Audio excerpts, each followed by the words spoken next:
72 hours before the G20 Leaders Summit began. In fact, even 48 hours before the leaders descended in the capital. So much so that even 24 hours before everyone was in the leaders' room at the Bharat Mandapam, it seemed that consensus would elude Delhi and that there would be no joint declaration.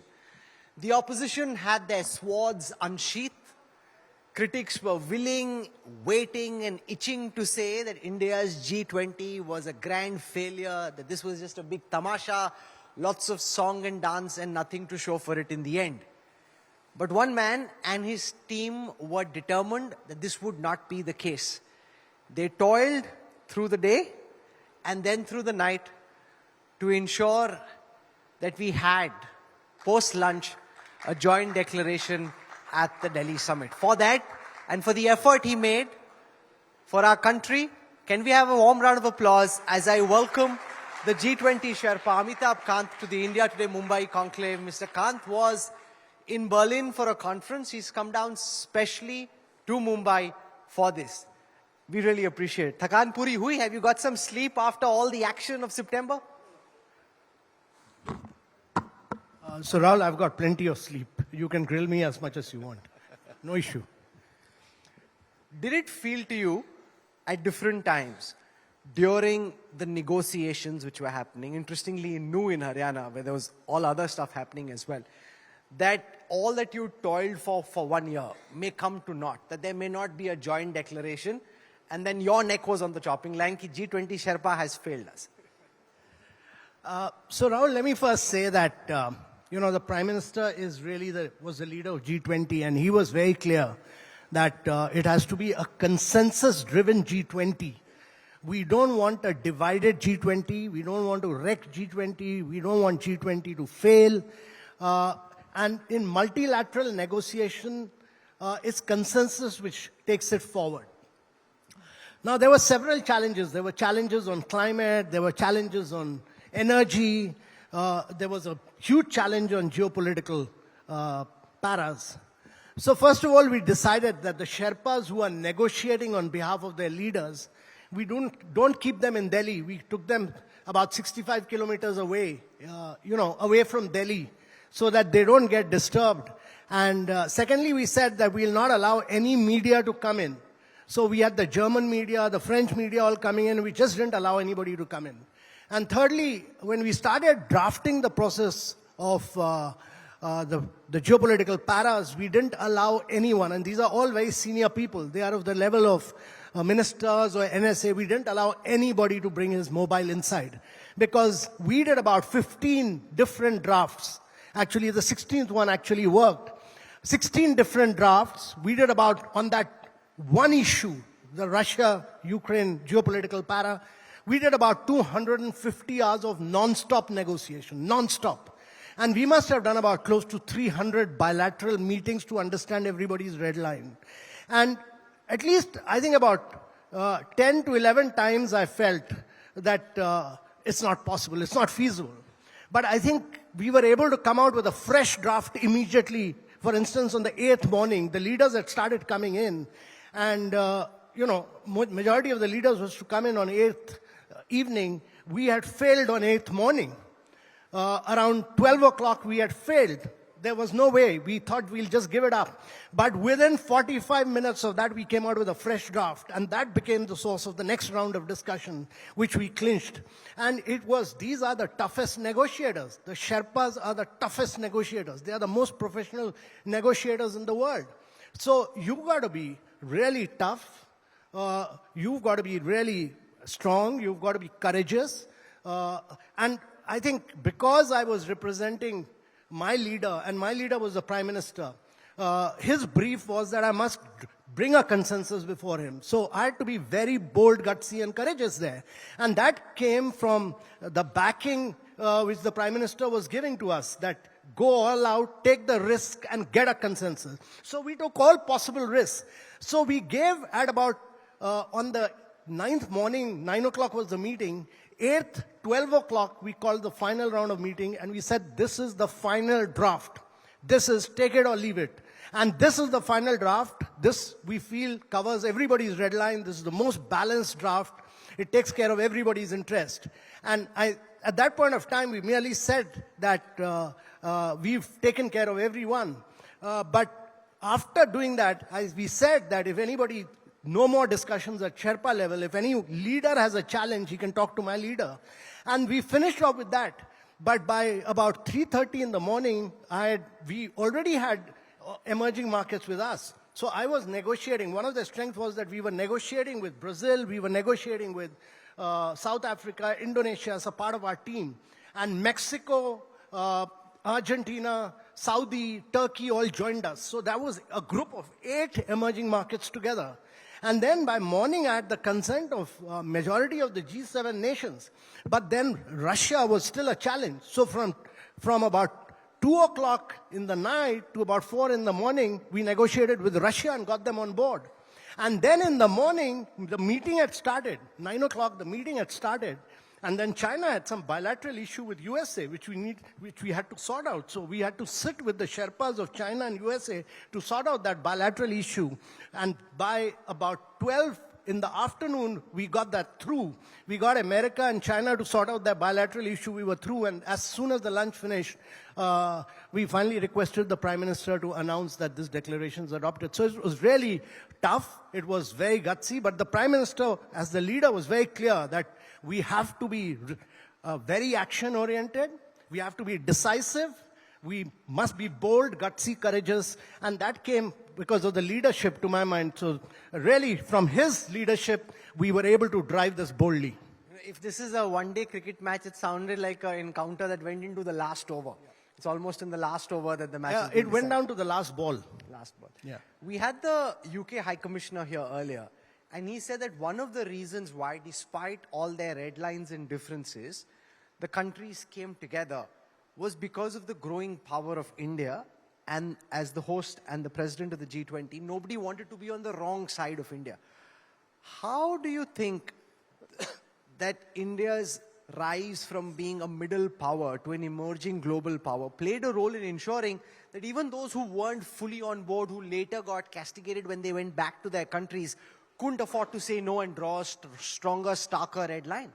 No, I think it's a very important point that he's making, and that's the elevated stature of India.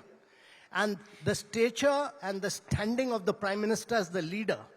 And that's simply because we are now the 5th largest economy in the world. We'll be the 3rd largest economy in the world in the next 3 to 4 years. The fact is that in the last 7 to 8 years, we've made 40 million houses, which is like making one Australia. We've provided 110 million toilets, which is like making one, providing everybody in Germany a toilet. We've given 243 million piped water connections, which is like giving a water connection to everybody in Brazil. And we've done about 88,000 kilometers of road. I mean, unbelievable what India has achieved. So that's why the Bank of International Settlement has said that what India has achieved in 8 years' time is what India should have normally achieved in 50 years' time.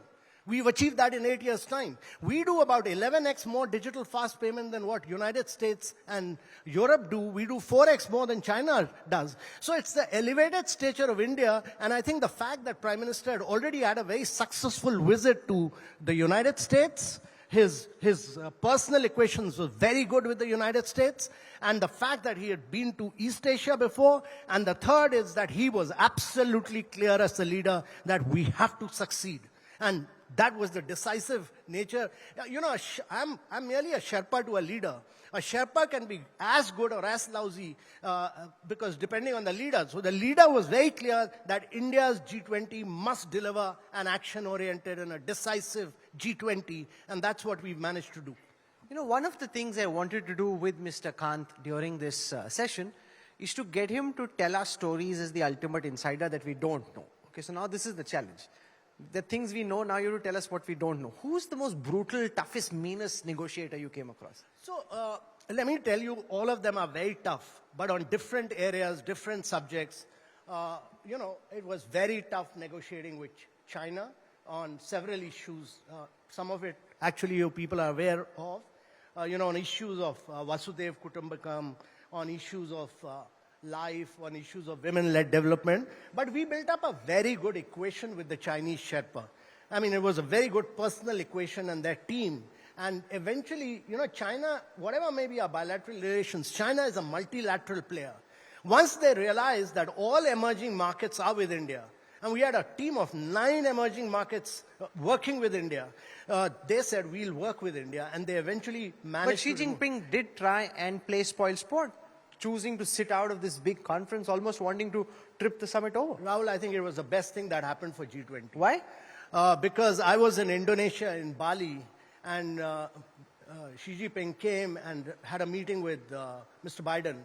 That went on for about 2.5 hours. And the G20 summit was totally eclipsed by the bilateral meeting between Xi Jinping. ASEAN summit. Yeah. No. Last year's G20. okay. Last year's G20. So it was totally eclipsed.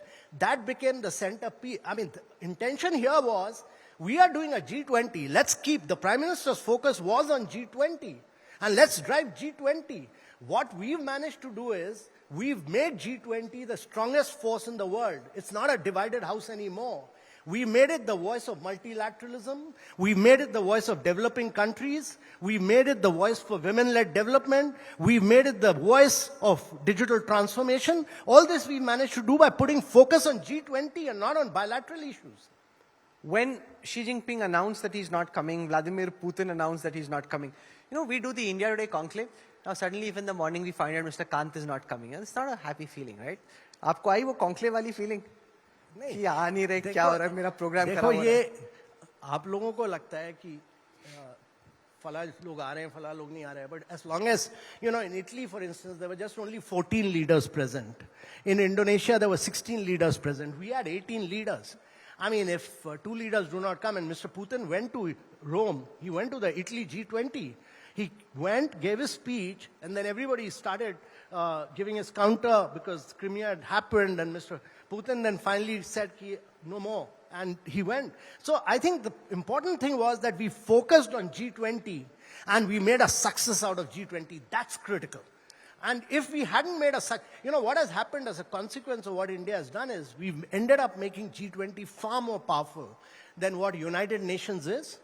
The final resolution on the issue of geopolitics, United Nations or the Security Council has not been able to achieve what India has achieved. But they criticized it. The UN Secretary General actually criticized it for not condemning the Russia-Ukraine war enough and for using very muted, toned down. No, the language is very powerful. The language recalls the Bali paras. The language recalls the UN resolution and then goes on to say that you can't do territorial acquisition. We have to respect territorial integrity, sovereignty, and political independence of states. So it's 5x more powerful than the Bali language. But, New Delhi is New Delhi. The language, 1 year we've moved on from Bali, but it's a very powerful, and it's a voice of moderation.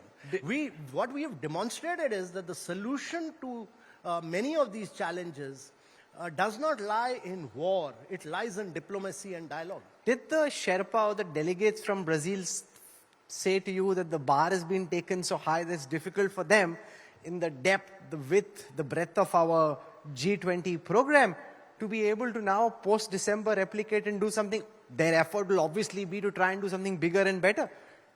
So, that's largely because of the leadership. After all, the leader of India was the Prime Minister. He was very clear that you need to, normally when G20 is held, it's held in one city or 2 cities maximum. In Indonesia, it was held in 2 cities. The Prime Minister said, we'll take G20 to every state of India. We ended up taking it to every state of India. We took it to 60 cities of India.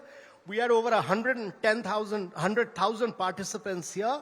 We made it a people's G20. Schools, colleges, universities all participated in model G20s, in essay contests, in university connects, a whole range of things. So it was very different from, it wasn't an elitist G20, it was a people's G20. And that is the challenge for every other country to follow. As you listen to Amitabh Kant here at the India Today Conclave, you'll probably realize that there are very few people who come across quite as passionate as he does. The energy, the passion, the enthusiasm he exudes.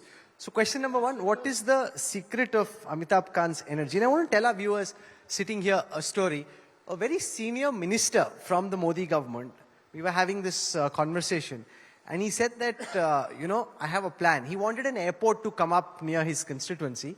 And he said, the chances of the Prime Minister listening to me are lesser. I need to meet Amitabh ji and convince him. If he tells the Prime Minister the same thing, then mera kaam ho jayega. So how is it that you have this kind of a ear and a connection? नहीं राहुल, ये सब गलत चीजें मत बोला करो. No, it's true. I'm telling तुम you बहुत factual story. तुम लोगों की नौकरियां निकाल दोगे ऐसे बोल बोल के. ये सब मत बोलो. देखो No, but this is a true story and you know that. मेरे को तो जब शेरपा अपॉइंट किया था तो मुझे तो पता भी नहीं था कि शेरपा का क्या रोल है. तो बाद में पढ़ने के बाद पता चला कि शेरपा को ये माउंट एवरेस्ट तक ले जाना है. तो मुझे तो पता भी नहीं था. तो मेरा ये है कि whatever job you do it to the best, to your best ability and to your best professional competence, and that requires you to work as a team. I had an excellent team with me. I had great leadership on top of me. I mean, the Prime Minister's leadership was tremendous. External Affairs Minister was phenomenal. I had a fantastic team. It was all great teamwork from India. You can't give this credit to one individual at all. It was just brilliant teamwork by India all through. Now, one of the key takeaways on the sidelines of the G20 summit was the idea of the India, Middle East, Europe economic corridor. Now, given the fact that so many of the Belt and Road Initiative projects have faltered and not really taken off in the way that was expected, how do you see this India, Mid East, Europe economic corridor really take off, given the fraught nature of the geopolitical relationships between some of the countries who are members of this plan? Well, I think it's a really path-breaking project. It's a very strategic project. It can make a huge difference to the world of connectivity, to infrastructure, to telecommunications, to a whole range of areas. But the project is very large. It needs to be now projectized. It needs to be broken down into specific projects. Private sector needs to be brought in several areas.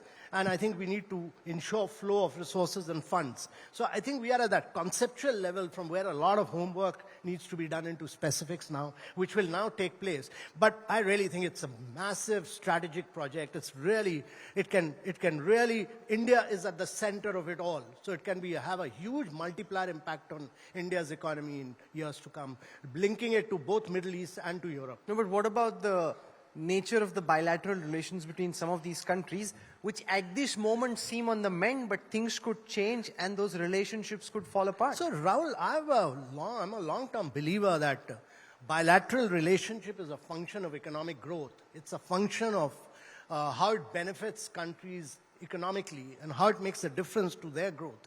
And if projects like this make a difference to their growth, their progress, their prosperity, if it makes a difference to their lives of their citizens, they will all come along and work with us. And I think it's a really amazing project which needs to be now taken forward into specific projects. As a storyteller, give everyone sitting here a peek into what a typical G20 meeting looks like. Is it at one level long, potentially boring, sometimes sleepy, or is it like very energized, charging, everybody punching each other? So, let me give you a glimpse of that.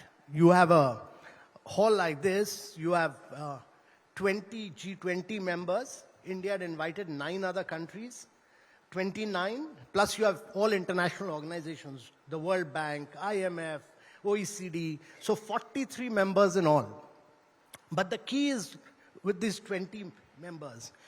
Now they are really deciding the future course of economic growth, progress, prosperity, all this. That is being discussed. Every word, every line is being discussed and debated and leads to very animated discussion.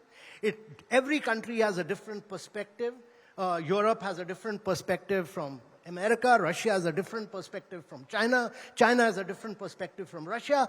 The challenge for the host country is to bring everybody along together, bring a consensus, yet be ambitious, yet be inclusive, yet be decisive. And that is what India has managed to do. So we've done 83 paras. We've 112 outcomes.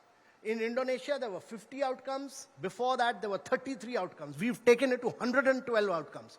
All 112 outcomes, 83 paras. There is no bracket, there's no reservation, there's no chair summary, 100% consensus. That is what India has demonstrated, is great ability to bring developing countries, developed countries, Russia, China, everybody together on a consensus table. No other country could have managed to do this. This is India's great ability. And that's why we must understand that what India has achieved in the last 7-8 years in terms of its growth, in terms of infrastructure development, in terms of its digitization, has had a huge impact in the minds of leaders in other countries. Which were the countries in the Sherpas who seemed most aligned with India's worldview, who helped us the most? Who were your best buddies? So, this is one document, Rahul, which really speaks the voice of the global South. And that's because the Prime Minister, before he started the G20, had held a meeting of the leaders of the global South. 125 leaders from the global South participated. And we took their priorities as our priorities. And what we've managed to push through, the Prime Minister has managed to bring African Union as a permanent member of G20, which is remarkable to my mind. It's path-breaking. So this is one document which speaks the language, the words, and the voice of the global South and the developing countries. That was important because emerging countries this year are going to account for 80% of the global growth in the world. Next year, if you look at the next 2 decades, according to IMF and World Bank, 2/3 of the global growth is going to come from emerging markets. Now, the multilateral development banks and international financial architecture is not weighed in favor of the emerging markets because they were designed in the post-World War II, post-Bretton Woods period. There was no climate action, there was no SDG challenge, and therefore this document speaks really the voice of the developing countries, the emerging markets, the global South, and that is why it's a remarkable document. How do you think adding African Union to the G20 changes India's equation with the African continent, which after India will be the next engine of global growth? So how do you see that play out? And does just technical question, maybe you think it's a bit silly, does the G20 then become G21? Well, let me first say that it's important for all of us to understand that by bringing in Africa, you're bringing in 55 nations and you're bringing in 85% of the global GDP in G20. So that means that G20 becomes a very, it's not unwieldy like United Nations, but it'll account for 85% of the global GDP. But more important, I think, is this year, out of the 12 fastest growing countries in the world, 6 of the fastest growing countries out of 12 are African countries. The demographics are young, and like India, the big growth in the next 2 decades is going to come from Africa. And therefore, it's very important that the political and the diplomatic initiative which the Prime Minister has taken is backed by our private sector, our businesses, everyone, the states, everyone together to work with Africa to drive exports, to drive growth. It's a huge diplomatic victory for India, and I think we need to take this forward in terms of implementing as a trade proposition, as an investment proposition, and that's important. Did you sign up for the job of Sherpa? Like, how does one become Sherpa? No, I'd done about 6.5 years in Niti Aayog, and it was a long time, and nobody had been there for more than 5 years in Planning Commission and Niti Aayog. So one fine morning, I'd gone to call on the Prime Minister, and he said that before that, the Principal Secretary had spoken to me, and then when I called on the Prime Minister, he said, you joined G20 Secretariat. I didn't know what was it all about. Then he said, join as Sherpa. So I didn't know what the Sherpa's job was, but it's turned out to be the most challenging, the most thrilling, the most exciting job. You can't have a more packed 9 months innings like this ever before. It's not a 1 year. We've done this in 9 months. We brought consensus in 9 months. That's enormous. And we brought it across all issues in the world, all growth, development issues. That's a great achievement for the country, and that's a great achievement for my leader. So that's a phenomenal thing. On 112 outcomes, we took it twice, 2.5x of what Indonesia had done, brought consensus on all developmental growth issues across the world with all the 29 countries. And I think that's a remarkable achievement. And that most certainly is. India Today Group Vice Chairperson Kali Puri has a question. Can we have the mic sent across to her, please? Yeah, please. Hi. Amitabh Kant ji, I don't know whether we'll ever be in G20 rooms, but what I'd like to ask you is, can you share with us 3 things that you have learned on how to negotiate a good deal that any of us could use with the deals and negotiations that we do on a daily basis? So, first of all, in negotiations, you have to be very, very thorough. You've got to do your homework. You've got to know what is the stand different countries have taken in the past in international conferences. What is the stand they've taken in COP? What is the stand they've taken in previous G20s? What is the stand they've taken in different international conferences? So you know the country position, and that means you have to master the position of 29 countries. Secondly, you have to be absolutely thorough yourself in terms of what you want to achieve. Your objective is that I want to achieve this and I'm going to clinch it, whatever it happens. That is critical. And the third is get a damn good team. And I had a really good team of really outstanding officers, really outstanding. And I would really like to thank Mr. Jaishankar for giving me those very outstanding young team which worked with me to deliver that result for India. So it was really great. And fourthly, I think when you're negotiating, you are negotiating on, as Sherpa, you are negotiating on behalf of your leader. We could achieve consensus and we could argue, take risks, be bold, be gutsy, be courageous, because my leader gave me the freedom to do that. And that credit for saying that we must have a consensus-driven and an action-oriented G20 for India and deliver on it actually goes entirely to the leader who drove it. Without that, it would not have happened. As a civil servant, it would not have happened at my level. It's interesting that you are from the Jawaharlal Nehru University, Dr. Jaishankar is from JNU, Nirmala Sitharaman ji is from JNU, and given what some of the BJP spokespeople sometimes say about the politics of JNU, it's very interesting that all of you have come out, and half the Cabinet Committee on Security actually comes from JNU. When we were there, those were very heady days in JNU, very exciting days. And actually, I learned and evolved much more there than at St. Stephen's. So it was a very interesting period. Madhur Bajaj has a question for you. Go on.